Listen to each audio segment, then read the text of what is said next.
जब रसूलुल्लाह मक्का में लोगों को इस्लाम की दावत दे रहे थे तो इस दौरान मक्का में जिमाद नामी एक शख्स आया। वो जाड़ फूक का इल्म जानता था, यानी कि वो लोगों को दम कर ठीक कर देता था। उसने मक्का के लोगों को ये कहते हुए सुना कि मोहम्मद पर जादू हो गया है और मोहम्मद मजनून है, नऊज़ बिल्लाह। उसने सोचा कि मैं तो दम करने में माहिर हूँ, मैं मोहम्मद का इलाज कर सकता हूँ। तो उसने उन लोगों को कहा कि मैं तो दम करने में माहिर हूँ, मैं मोहम्मद का इलाज कर सकता हूँ, तो मुझे मोहम्मद के पास ले चलो।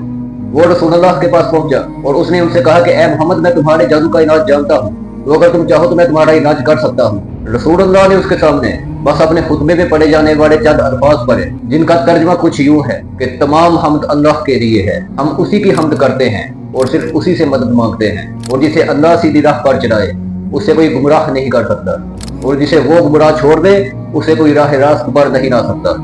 और मैं गवाही देता हूँ कि अल्लाह के सिवा कोई सच्चा माबूद नहीं, वो अकेला माबूद है, उसका कोई शरीक नहीं, और बेशक मैं मोहम्मद उसका बंदा और रसूल हूँ। जैसे ही रसूलुल्लाह ने उसको ये कलिमात सुनाए वो हैरान हो गया। उसने आपसे कहा कि आप मुझे एक बार फिर से ये सुनाएं। आपने फिर से सुनाई उसे, फिर वो हैरान हो गया। फिर उसने तीसरी बार आपसे कहा कि मुझे फिर एक बार सुनाई इसे।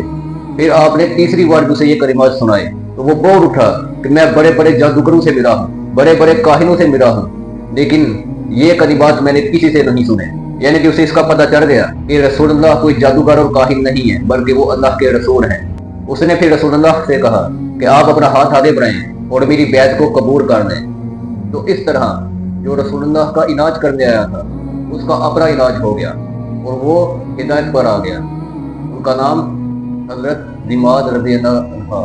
सब्सक्राइब।